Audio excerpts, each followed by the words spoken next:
Money master the game Tony Robbins द्वारा लिखी गई एक बुक है जो एक सेल्फ हेल्प ऑथर और एक इंस्पिरेशनल स्पीकर हैं।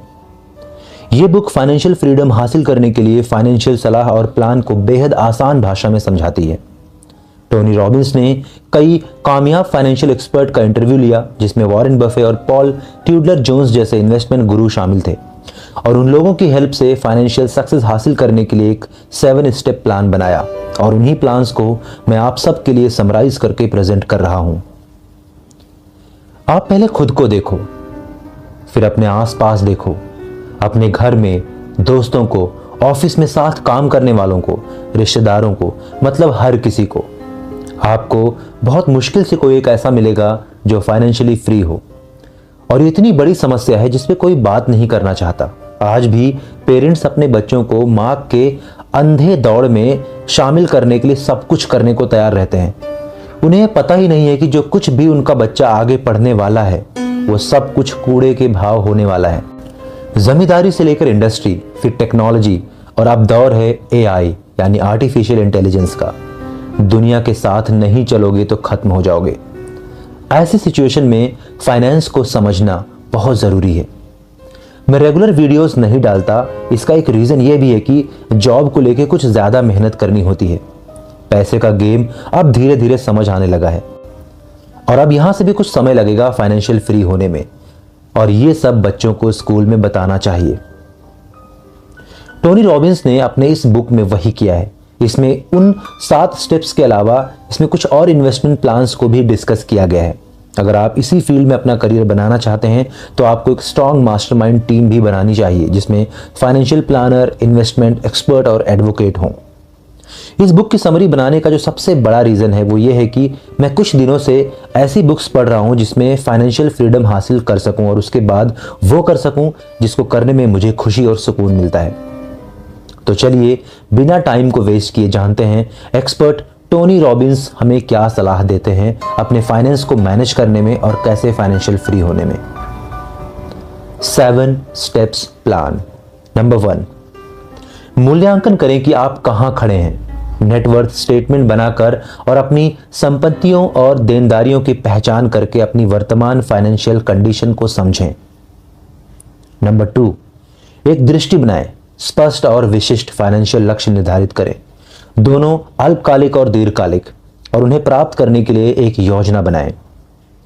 नंबर 3, अपनी बचत को स्वचालित करें, स्वचालित बचत और इन्वेस्टमेंट योजनाएं स्थापित करें ताकि आप भविष्य के लिए लगातार पैसा अलग रख सकें। नंबर 4, अपने आप में इन्वेस्टमेंट करें, खुद को धन, इन्वेस्टमेंट और व्यक्तिगत वित्त के बारे में शिक्षित करें और आर्थिक रूप से सफल लोगों की मानसिकता और आदतों को विकसित करें। नंबर 5, अपने इन्वेस्टमेंट में विविधता और संतुलन रखें, अपने पोर्टफोलियो को विभिन्न परिसंपत्ति वर्गों में विविधता दें और अपने लक्ष्यों, जोखिम सहनशीलता और समय सीमा के आधार पर अपने इन्वेस्टमेंट के संतुलन को समायोजित करें। नंबर 6, खुद को सुरक्षित रखें, जोखिमों को समझें और प्रबंधित करें और अपनी अपनी संपत्तियों की सुरक्षा के लिए रणनीतियों को लागू करें। नंबर 7, एक फाइनेंशियल ड्रीम टीम बनाएं, अपने आप को विश्वसनीय सलाहकारों की एक टीम के साथ घेरें, जैसे कि एक फाइनेंशियल योजनाकार, लेखाकार और वकील जो आपके फाइनेंशियल लक्ष्यों को प्राप्त करने में आपकी सहायता कर सकते हैं। नंबर 7 को जरूरी नहीं है कि आप किसी फिजिकल पर्सन से मिलें, इसे आप ऑनलाइन कर सकते हैं। बहुत सारे ऐसे फाइनेंशियल एक्सपर्ट्स हैं, गुरु हैं जो आपको ऑनलाइन मिल जाएंगे, यूट्यूब पे या फिर आपको सोशल मीडिया पे कहीं ना कहीं मिल जाएंगे। ये कदम व्यक्ति को वित्त के प्रबंध और फाइनेंशियल फ्रीडम प्राप्त करने की दिशा में सही कार्रवाई और दृष्टिकोण अपनाने में मार्गदर्शक करते हैं। तो दोस्तों, वीडियो को स्टॉप करो और ऊपर के बताए सभी 7 सलाहों को एक बार फिर से सुनो। पेन पेपर लेकर बैठो और एक एक करके हर स्टेप को लिखो, समझो। बहुत काम की चीज है, यही बनाएगा आपका फ्यूचर। बाद में कर लेंगे, ये वाला एटीट्यूड इंसान को कभी भी आगे नहीं बढ़ने देता। इसका एक एग्जाम्पल मैं खुद हूं। सो बिना देर किए इसे सीखो। इस पे जितनी किताबें पढ़ सकते हो पढ़ो, बस रुकना नहीं है।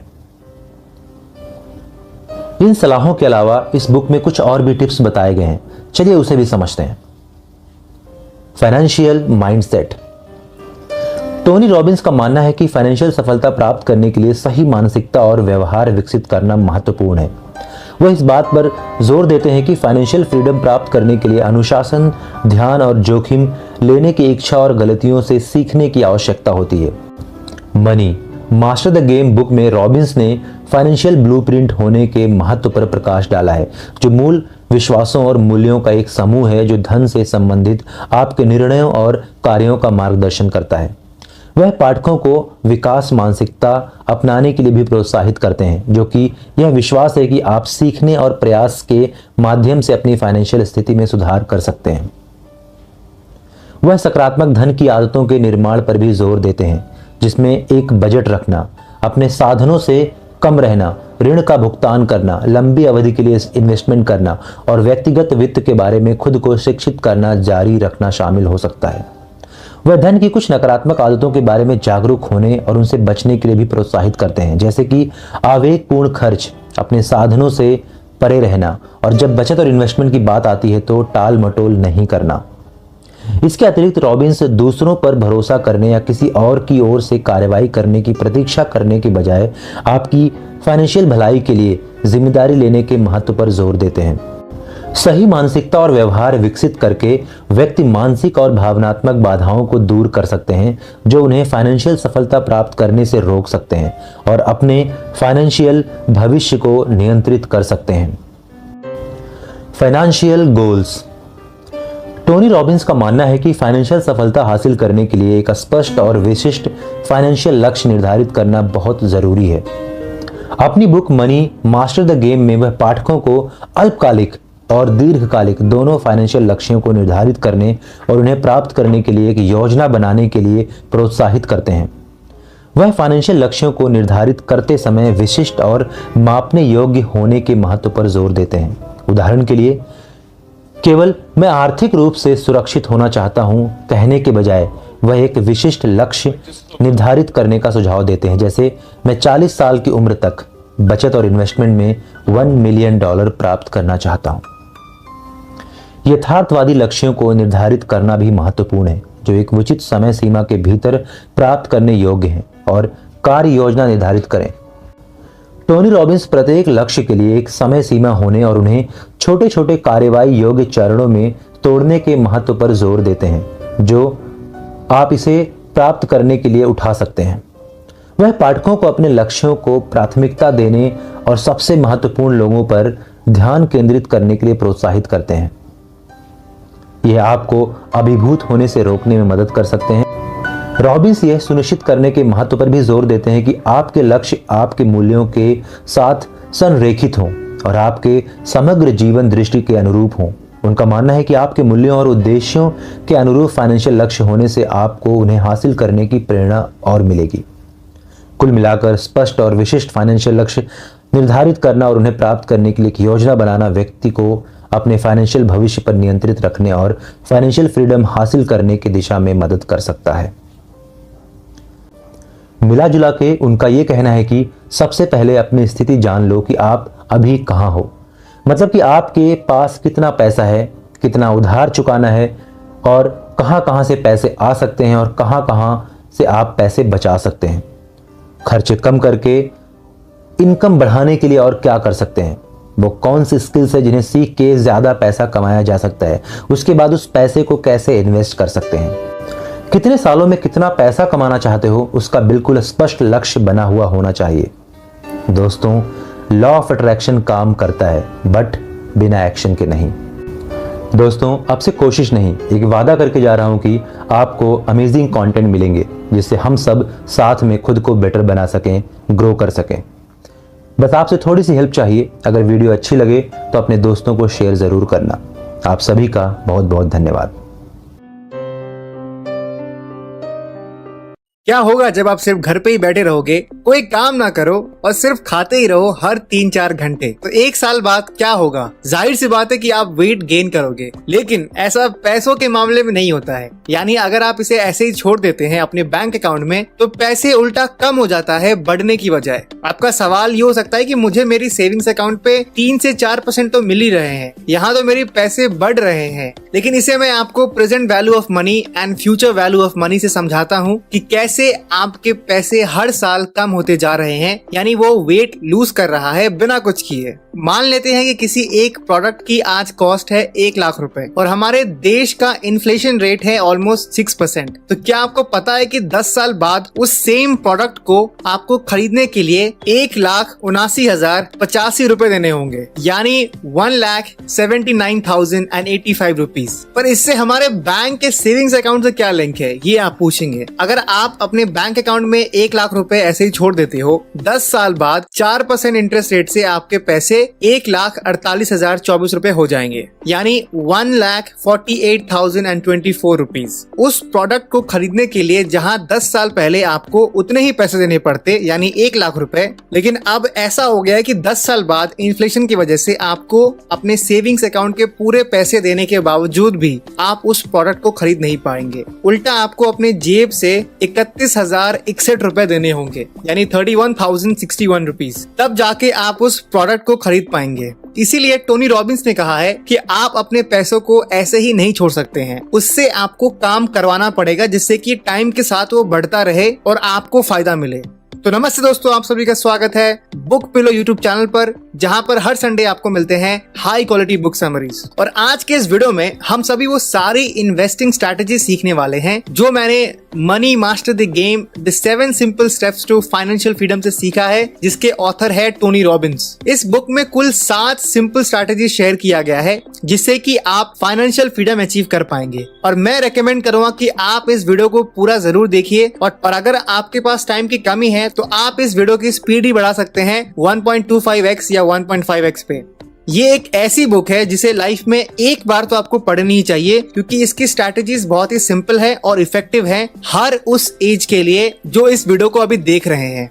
चलिए ऑथर टोनी रॉबिन्स के बारे में ब्रीफ में जानते हैं। टोनी रॉबिन्स एक author, coach, speaker and philanthropist हैं जो अपनी life changing seminars and self help books जैसी unlimited power, awakening the giant within, even money master the game जैसी बेस्ट सेलिंग बुक्स के लिए जाने जाते हैं। टोनी आज 33 डिफरेंट इंडस्ट्रीज में बिजनेसेस ओन करते हैं और उनकी नेटवर्थ है $600 मिलियन की। तो चलिए इस बुक से हम उन 7 सिंपल स्टेप्स के बारे में सीखते हैं जो आपको फाइनेंशियल फ्रीडम की ओर बढ़ने में हेल्प करेगा। उससे पहले हमें कुछ इंपॉर्टेंट कॉन्सेप्ट जो इस बुक में समझाई गई हैं उसे हमें समझना होगा, जिससे कि हमारा जो रिलेशनशिप है पैसों के साथ वो और बेहतर हो जाए। पहले ही चैप्टर में टोनी रॉबिन्स ने एक कोट के साथ शुरू किया था, money is a good servant but a bad master. देखिए क्या खूब लिखा है फ्रांसिस बेकन ने। इस कोट का मतलब है कि पैसा एक अच्छा नौकर है लेकिन बहुत ही बेकार मालिक है। यानी कि अगर आप अपने पैसों को कंट्रोल कर रहे हो कि कहाँ खर्च करने हैं आपको, किसे देना है, किससे लेना है, कहाँ इन पैसों का सही इस्तेमाल करना है, तो आपको पावर देता है पैसा। लेकिन अगर पैसे आपकी जिंदगी को कंट्रोल करने लगे तो हो सकता है कि आप वो सारे चीजों पर पैसे वेस्ट करें जिसकी आपको जरूरत ही नहीं है, जैसे कि बहुत ही बड़ा घर लेना या लोगों को शो ऑफ करने के लिए अपनी लाइफस्टाइल को बिल्कुल फैंसी रखना, लेकिन रियलिटी में आपके पास उतनी सेविंग्स है ही नहीं। टोनी रॉबिन्स कहते हैं कि बहुत ही कम शब्द हैं जो ह्यूमन इमोशंस को बहुत जल्दी ट्रिगर करते हैं, जैसे religion, sex, politics and even पैसा। हम अक्सर इस बारे में बात करना अवॉइड करते हैं अपने डिनर टेबल पे या कोई सोशल गैदरिंग में। इवन अपने नजदीकी लोगों से भी हम बहुत अनकंफर्टेबल फील करते हैं पैसे के बारे में डिस्कस करने में। मेन मुद्दा ये है कि हम पैसों को लेकर इतना डिस्परेट है, इसलिए नहीं कि हमें पैसों से बहुत ज्यादा प्यार है, बल्कि हमें इस पैसे से क्या क्या एडवांटेजेस मिलते हैं उस फीलिंग से हमें प्यार है, और इसी वजह से हम पैसों के पीछे पागल हैं। शॉर्ट में बताऊं तो पैसे इंपॉर्टेंट है, लेकिन फीलिंग्स उससे भी ज्यादा इंपॉर्टेंट है। जैसे फीलिंग ऑफ एम्पावरमेंट, यानी आपको पावरफुल फील होता है। फीलिंग ऑफ फ्रीडम, आप जब कोई चीज अफोर्ड कर सको तो आपको पैसे खर्च करने की आजादी फील होती है। फीलिंग ऑफ सिक्योरिटी, जब आप कॉन्स्टेंटली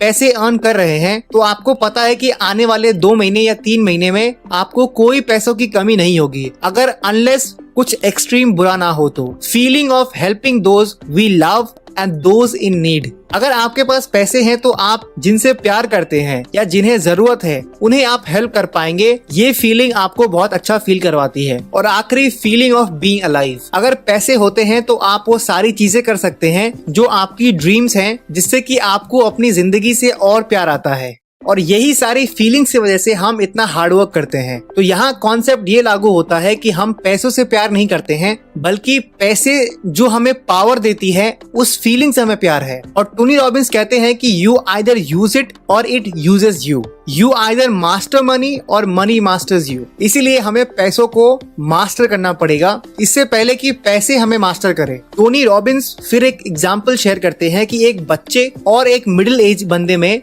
जिसने कभी भी कोई गेम नहीं खेला है, इन दोनों के माइंडसेट के बारे में हमें समझाने की कोशिश करते हैं। अगर आप कभी अपने किसी भी फैमिली के घर गए होंगे तो कोई बच्चा ऐसा जरूर होगा जो कंप्यूटर या मोबाइल गेम्स में बहुत अच्छा होता है और वो आपको चैलेंज करता है एक गेम के लिए। और ये जाहिर सी बात है कि आप विद इन कुछ सेकंड्स में ही हार जाओगे। यानी वो आपको पटक पटक के, लिटा लिटा के, घुमा घुमा के इतना पीटेगा जिससे कि आप बोलोगे कि रहने दे, मुझे नहीं खेलना ये गेम। लेकिन टोनी रॉबिन्स आपसे पूछते हैं कि क्या वो बच्चा आपसे 10 गुना स्ट्रॉन्गर, स्मार्टर या फास्टर है? नहीं ना। तो क्या डिफरेंस है आपके और उसमें? और जाहिर सी बात यह है कि उस गेम को उस बच्चे ने आपसे ज्यादा बार खेला है, इसीलिए वो आपसे बेटर है। उसी तरह इस बुक के टाइटल में मनी को एक गेम बोला गया है। ऑथर कहते हैं कि हम इसीलिए स्ट्रगल करते हैं क्योंकि हम इस मनी गेम को उतनी बार खेला ही नहीं है। जो भी सोसाइटी और हमारे पेरेंट्स ने हमें सिखाया है, हम उसी को फॉलो करते हैं और इसी को हमें आज इस वीडियो में चेंज करना है। ऑथर सारे सेल्फ मेड बिलियनियर्स के इंटरव्यू लेते हैं और उसके बाद ही इन 7 स्टेप्स को हमारे साथ शेयर करते हैं जो हम कुछ ही देर में सीखने वाले हैं। ऑथर कहते हैं कि anticipation is the ultimate power. यानी आने वाले टाइम में क्या होने वाला है,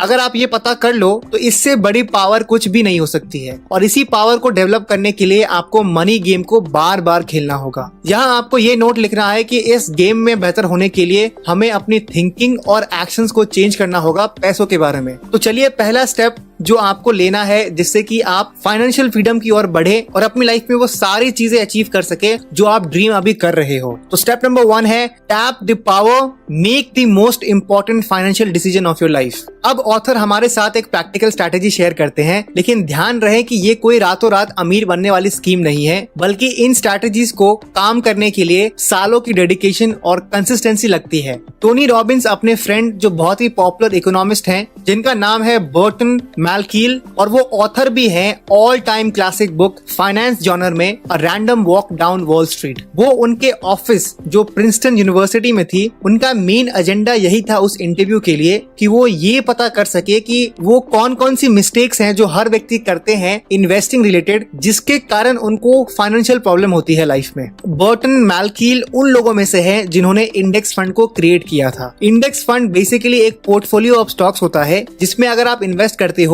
तो उस पूरे पोर्टफोलियो में आप इन्वेस्ट कर रहे हो जो मार्केट इंडेक्स को मिमिक करता है। एग्जाम्पल, इंडिया में 2 सबसे बड़े इंडाइसेस हैं, पहला है सेंसेक्स और दूसरा है निफ्टी 50। सेंसेक्स में इंडिया के टॉप 30 कंपनीज लिस्टेड हैं और निफ्टी 50 में इंडिया की टॉप 50 कंपनीज। तो जब आप इंडेक्स फंड में इन्वेस्ट करते हो तो आप इन्हीं टॉप कंपनीज में इन्वेस्ट कर रहे हो और ये बहुत ही बेहतरीन स्ट्रैटेजी है जिससे कि आप अच्छा रिटर्न एक्सपेक्ट कर सकते हैं। तो बर्टन मैलकील ने ये बताया टोनी रॉबिन्स को कि जो नंबर 1 मिस्टेक यंग पीपल करते हैं कि वो कंपाउंडिंग के सुपर पावर्स को यूज नहीं करते हैं, जिस वजह से वो लाइफ में फाइनेंशियली स्ट्रगल करते हैं। एल्बर्ट आइंस्टाइन ने कंपाउंड इंटरेस्ट को सबसे पावरफुल टूल कहा है और greatest invention in all human history भी कहा है। अगर ये इतना ही अच्छा है तो बहुत कम लोग इसे क्यों यूज कर रहे हैं, टोनी रॉबिन्स ने बर्टन से पूछा। तो बर्टन ने फिर 2 ट्विंस के एग्जाम्पल शेयर किए जिनका नाम था विलियम एंड जेम्स। विलियम जब सिर्फ 20 साल के थे, उन्होंने एक रिटायरमेंट अकाउंट ओपन किया और ये डिसाइड किया इसमें मैं हर साल $4000 पे करूंगा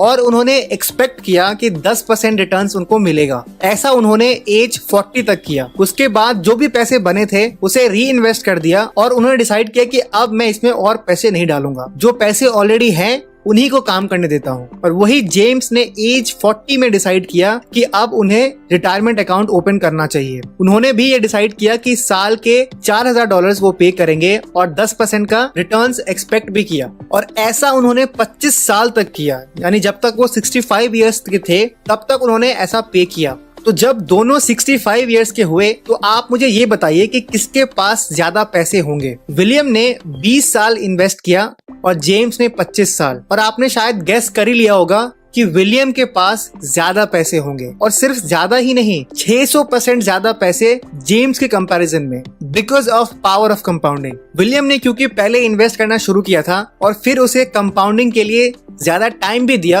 तो एट एज 65 विलियम के पास $2.5 मिलियन थे, यानी 18 करोड़ 70 लाख रुपए। वही जेम्स ने लेट शुरू किया था तो उसके पास सिर्फ $4 लाख थे, जो ऑलमोस्ट होते हैं 3 करोड़ रुपए। तो यही था स्टेप नंबर 1, जिसमें हमने ये सीखा कि नो मैटर आप किस एज में हैं और आप कितना अर्न कर रहे हैं, हमें इन्वेस्टमेंट शुरू करना ही चाहिए, क्योंकि बैंक में पैसे रखने से इन्फ्लेशन की वजह से हम पैसे गंवा रहे हैं। और बेस्ट इन्वेस्टमेंट है स्टॉक्स में इन्वेस्ट करना, जिसके बारे में हम आगे सीखने वाले हैं।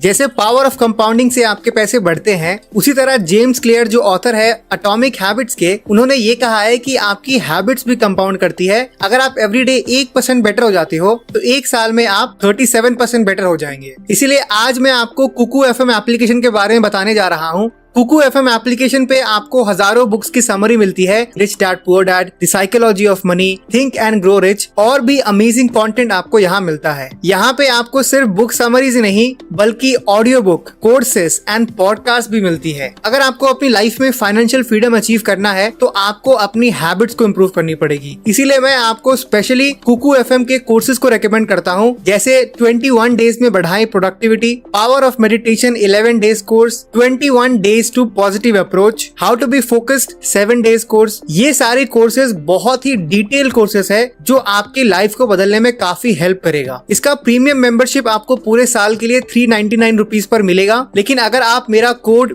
BP20 यूज करते हो यानी बुक पिलो 20, तो आपको 80 रुपीज का डिस्काउंट मिलेगा। तो आपको सिर्फ 319 रुपीज ही पे करना होगा for entire year premium membership के लिए, जो हर दिन 1 रुपए से भी कम है। तो आज ही कुकू एफएम एप्लीकेशन को डाउनलोड करिए और अमेजिंग हैबिट्स को बिल्ड करिए और अपनी लाइफ को इम्प्रूव करिए। अब हम आते हैं स्टेप नंबर 2 पे, जो आपको हेल्प करने वाला है आपके फाइनेंशियल फ्रीडम के जर्नी में। Become the insider, know the rules before you get in the game. जैसा कि मैंने आपको पहले ही बताया कि टोनी पैसों को एक गेम कंसिडर करते हैं, इसीलिए स्टेप नंबर 2 में वो ये कहते हैं कि आपको रूल्स जानने होंगे इस गेम की, अगर आपको इसमें सक्सीड करना है तो। और इसे वो 9 मिथ से आपको समझाने की कोशिश करते हैं, लेकिन मैंने इसे शॉर्ट करके आपको सिर्फ 4 मिथ्स में एक्सप्लेन किया है, जिससे कि आप कम टाइम में ज्यादा सीख सको। वो कहते हैं कि हमें फाइनेंशियल फ्रीडम को एक माउंटेन की तरह सोचना चाहिए, जिसकी चढ़ाई को वो एक्यूमुलेशन फेज कहते हैं, जहां पर आप अपने पैसों को सेव करते हैं और उन्हें ग्रो करने के लिए इन्वेस्ट करते हैं। ऐसा आपको तब तक करना है जब तक कि आप इतने पैसे इन्वेस्ट ना कर लो जिसके रिटर्न से आपके खर्चे निकल सके। जैसे ही आप ये फेज अचीव करते हैं तो आप क्रिटिकल मास तक पहुंच जाते हैं। उसके बाद माउंटेन की स्लोप नीचे की ओर जाने लगती है, जिसे ऑथर डीक्यूमुलेशन फेज कहते हैं, जहां पे आपके इन्वेस्टमेंट के पैसे से आप अपनी लाइफ को एंजॉय कर रहे हैं। और आपके लिए काम करना जरूरी नहीं है, आप इसीलिए काम कर रहे हो क्योंकि आपको मजा आता है काम करने में। कोई आपका बॉस नहीं है, बल्कि आप खुद के बॉस हो। यही है ट्रूली फाइनेंशियल फ्रीडम। और ये बस मेरा मानना है कि आपको अपने पैसों को खर्च करना भी आना चाहिए, जिससे कि आप अपने ड्रीम्स को चेस कर सके। पूरी जिंदगी आपको इन्वेस्ट नहीं करना है, बल्कि आपको एंजॉय भी करना है अपने हार्डवर्क, डिसिप्लिन और डेडिकेशन के लिए। मिथ नंबर 1 है invest with us we will beat the market, यानी हमारे साथ आप इन्वेस्ट करो, हम आपको मार्केट से ज्यादा रिटर्न कमा के देंगे। यहाँ ऑथर इन्वेस्टमेंट एडवाइजर्स या कोई भी कंपनीज के बारे में कहते हैं कि हमें उनके बातों में नहीं आना चाहिए, क्योंकि वो अगर म्यूचुअल फंड्स रेकमेंड कर रहे हैं तो उसके वो आपको हिडन फीस आपको बताते नहीं है, क्योंकि 96% से ज्यादा म्यूचुअल फंड्स मार्केट से बेटर परफॉर्म नहीं करता है। और एज अ इन्वेस्टर आपको इसकी थोड़ी नॉलेज होनी चाहिए। आपके मन में ये क्वेश्चन आ सकता है कि ये मार्केट को बीट करने का क्या मतलब है, क्या मार्केट में जाकर किसी को पीटना है? तो ऐसा नहीं है। मार्केट से ऑथर रिफर कर रहे हैं स्टॉक इंडेक्स, जैसे कि इंडिया में सेंसेक्स एंड निफ्टी 50 है, और सेंसेक्स एंड निफ्टी लास्ट 25 सालों में ऑन एन एवरेज 12% से ज्यादा बढ़ा है। तो ऑथर ये कहते हैं कि हमें उसमें इन्वेस्ट करना चाहिए जो मार्केट के बराबर या उससे बेटर रिटर्न हमें कमा कर दे। इस कंडीशन में हमें उसमें इन्वेस्ट करना चाहिए जो आपको 12% से ज्यादा रिटर्न आपको दे, तो ये आपके लिए सही इन्वेस्टमेंट है। यूएस में S&P इंडेक्स है जिसमें यूएस के टॉप 500 कंपनीज लिस्टेड होती हैं। तो क्या आप as a investor 500 stocks individually खरीदना और उसे ट्रैक करना चाहोगे? अगर आपके पास टाइम की कमी है तो आई थिंक आप मोस्टली नहीं करना चाहोगे। तो यहाँ पहला रिकमेंडेशन ऑथर ये कहते हैं कि हमें लो कॉस्ट इंडेक्स फंड में इन्वेस्ट करना चाहिए। इंडेक्स फंड को डिटेल में समझने के लिए मैंने ऑलरेडी एक वीडियो बनाई है, the little book of common sense investing, जिसे आप चेक कर सकते हैं इस वीडियो के बाद, जिसमें आपको सब कुछ डिटेल में समझ में आ जाएगा इंडेक्स फंड के बारे में। लेकिन अभी के लिए हमें अपने माइंड में ये रखना है कि हमें इंडेक्स फंड में इन्वेस्ट करना है। मिथ नंबर 2 है our fees they are really small price to pay. यहाँ ऑथर फीस यानी जो हम म्यूचुअल फंड्स में देते हैं उसके बारे में बात करते हैं। 3 फ्रेंड्स हैं, जेसन, मैथ्यू एंड टेलर। इनके पास एग्जैक्टली $1 लाख थे इन्वेस्ट करने के लिए। उन्होंने डिफरेंट म्यूचुअल फंड्स में इन्वेस्ट किया और लकीली ऑलमोस्ट सभी ने सेम परफॉर्म किया, लेकिन तीनों ने डिफरेंट एनुअल फीस पे करी। जेसन ने जिस कंपनी के साथ इन्वेस्ट किया था उन्होंने ये डिसाइड किया था कि आपको 3% पे करना पड़ेगा। मैथ्यू ने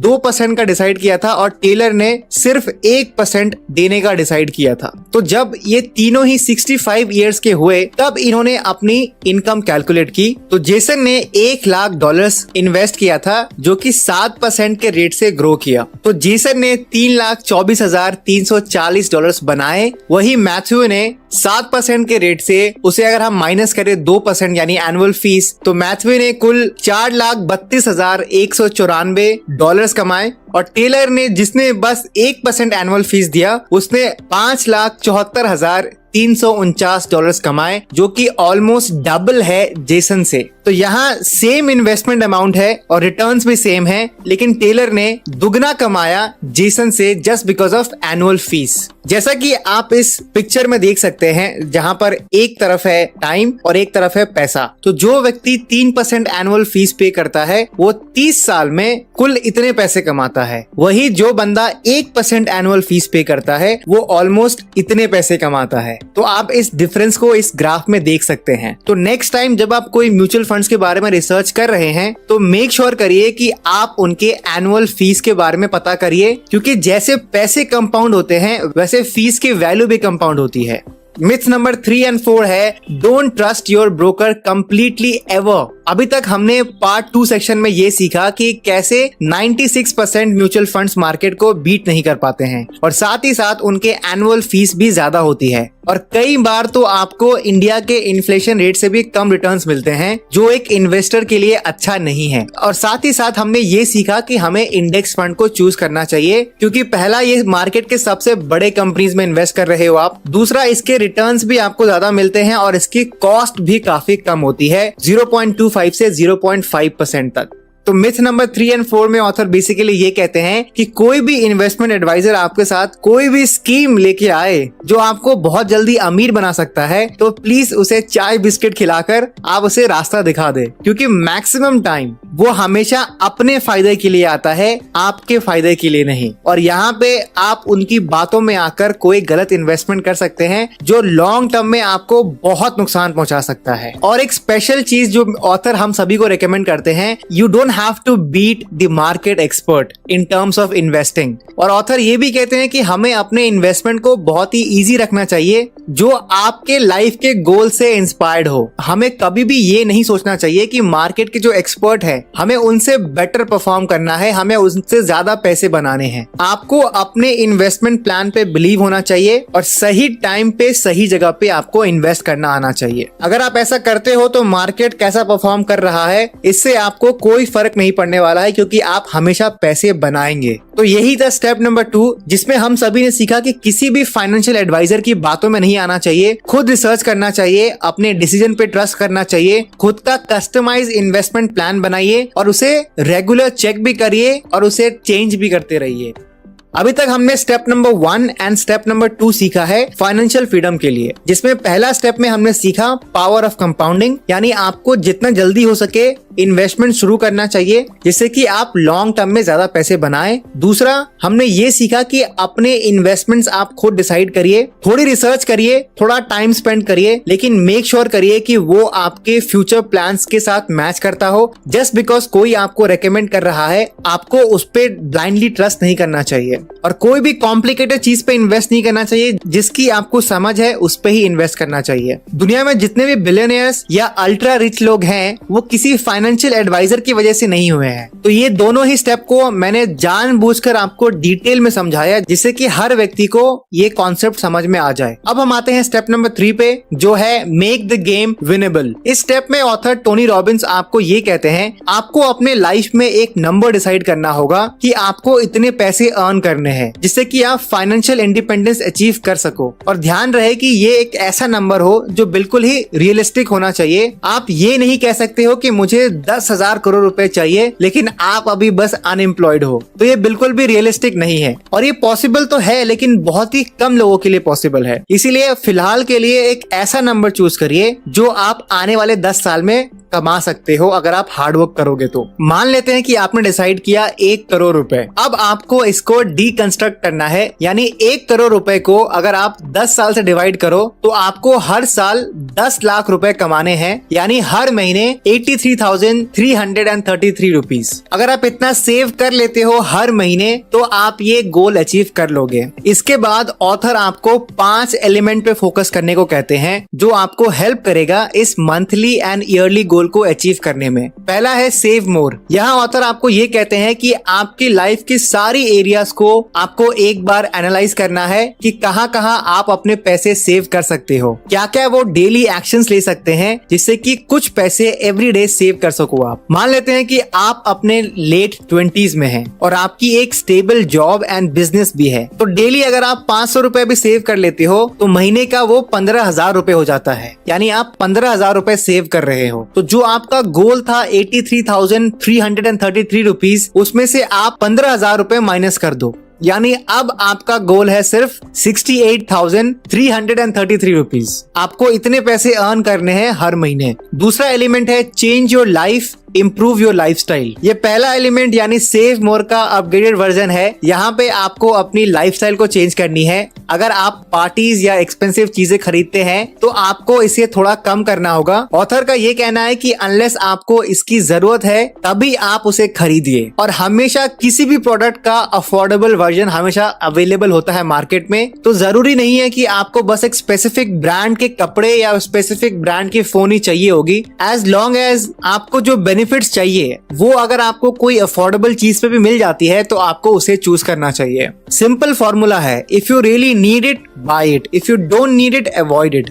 तीसरा एलिमेंट है अर्न मोर। ये सबसे इंपॉर्टेंट एलिमेंट है। आपको अपने नए सोर्स ऑफ इनकम जनरेट करनी होगी। आप ओनली वन इनकम सोर्स पर रिलाई नहीं कर सकते हैं। ऑथर यहाँ आपको 3 एडवाइसेस देते हैं। पहला है increase the value you can add to others. No matter आप किस इंडस्ट्री में काम कर रहे हैं या बिजनेस कर रहे हैं, सबसे फास्टेस्ट तरीका है अपने इनकम को बढ़ाने के लिए वो है अपने कस्टमर्स एंड क्लाइंट्स को ज्यादा वैल्यू प्रोवाइड करना, उनके साथ रिलेशनशिप बनाना जिससे कि वो आपको चूज करे ओवर कॉम्पिटिटर्स। दूसरा है upgrade yourself and switch to a new industry. अपने जॉब के साथ साथ आपको अपने आप को इम्प्रूव करना पड़ेगा, नए स्किल सीखना होगा। अभी जो इकोनॉमी है वो स्किल बेस्ड इकोनॉमी में कन्वर्ट हो रही है। अगर आपके पास एक आइडिया है तो आप उस आइडिया को रियल प्रोडक्ट में बहुत जल्दी कन्वर्ट कर सकते हो by delegating your task. Author ये रेकमेंड करते हैं कि आपको अपने जॉब एंड बिजनेस में सबसे बेस्ट होना पड़ेगा, उसी के साथ साथ आपको नए इंडस्ट्री में भी एंटर करना होगा जिससे कि आप ज्यादा पैसे कमा सको।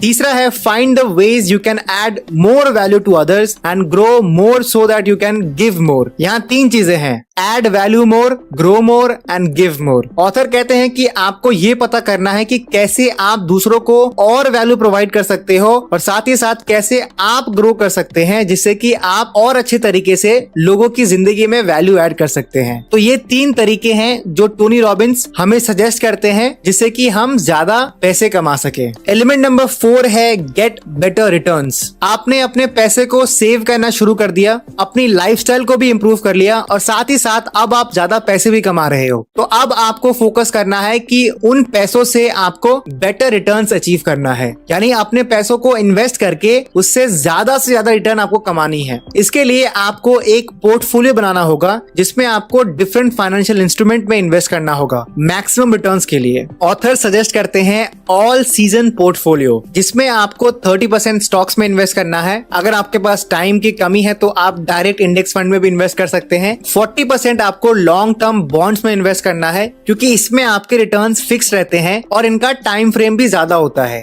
15% आपको इंटरमीडिएट बॉन्ड्स में इन्वेस्ट करना है। इंटरमीडिएट बॉन्ड्स एक type of debt mutual funds होता है जो डेट सिक्योरिटीज में इन्वेस्ट करता है और इनका टाइम होराइजन 3 साल से ज्यादा होता है। 5% आपको गोल्ड में इन्वेस्ट करना है और 5% आपको कमोडिटीज में भी इन्वेस्ट करना है। ऑथर ये कहते हैं कि पोर्टफोलियो शुड बी रीबैलेंस्ड, मतलब अगर एक सेगमेंट अच्छा परफॉर्म कर रहा है और दूसरा इन्फ्लेशन से भी कम रिटर्न्स दे रहा है तो आपको उसे सेल कर देना चाहिए और जिसमें आपको बेटर रिटर्न्स मिल रहा है उसमें आपको और इन्वेस्ट करना चाहिए और अपने पोर्टफोलियो को एनालाइज करना चाहिए हर 3 से 6 महीने में। तो अगर आप इसे फॉलो करते हो तो आपको डेफिनेटली अच्छा रिटर्न मिलेगा। 5वां एलिमेंट है सेव फीस एंड टैक्सेस। एक इन्वेस्टर को अपने कंट्री के रूल्स को फॉलो करते हुए वो स्ट्रैटेजी फॉलो करना चाहिए जिससे कि वो टैक्सेस को सेव करे और एडिशनल फीस को भी अवॉइड कर सके। जैसे कुछ एग्जांपल्स अगर मैं आपके साथ शेयर करूं तो आप सेक्शन 80C का यूज कर सकते हैं। 1.5 लाख लिमिट से आप अपने पैसे सेव कर सकते हैं, अपना हेल्थ इंश्योरेंस करवा सकते हैं जो सबसे ज्यादा इंपॉर्टेंट है और उसके प्रीमियम्स पर आपको कोई टैक्स नहीं देना पड़ता। आप PPF में इन्वेस्ट कर सकते हैं जिसके रिटर्न्स टैक्स फ्री होते हैं। इसी तरह आपको और भी रिसर्च करनी चाहिए जहां से आप अपने टैक्स को सेव कर सकते हैं बिना कोई इलीगल काम किए।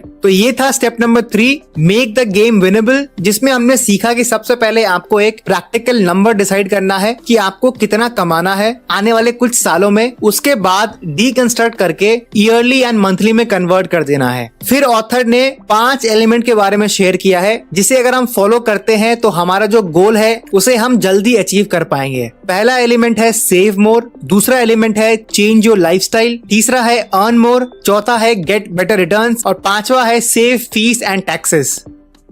स्टेप नंबर 4 है make the most important investment decision of your life. यहाँ ऑथर एसेट एलोकेशन के बारे में बात करते हैं। ऑथर कहते हैं कि anybody can become wealthy, asset allocation is how you stay wealthy. Author Tony Robbins David Swensen के पास जाते हैं एसेट एलोकेशन को बेहतर तरीके से सीखने के लिए। डेविड ने अपना $1 बिलियन को $23.9 बिलियन में कन्वर्ट कर दिया था, वो भी एनुअल एवरेज रिटर्न 13.9% से। डेविड 3 टूल्स के बारे में बात करते हैं ऑथर को समझाने के लिए। पहला है सिक्योरिटी सिलेक्शन, स्टॉक पिकिंग यानी स्टॉक्स को कैसे पिक करना है। दूसरा है market timing, short term bets on direction of the market. यहाँ पे आप मार्केट के ट्रेंड को फॉलो करते हो, शॉर्ट टर्म इन्वेस्टमेंट करते हो शॉर्ट टर्म गेन्स के लिए। तीसरा है asset allocation, your long term strategy for diversified investing. और एसेट एलोकेशन सबसे ज्यादा जरूरी है according to David. It means dividing up your money among different classes और type of investment such as stocks, bonds, commodities और real estate and in specific proportion that you decide in advance according to your goals और needs. Risk tolerance, basically asset allocation का मतलब है कि आप अपने पैसे इस तरीके से इन्वेस्ट करो जिससे कि आपको मैक्सिमम रिटर्न मिले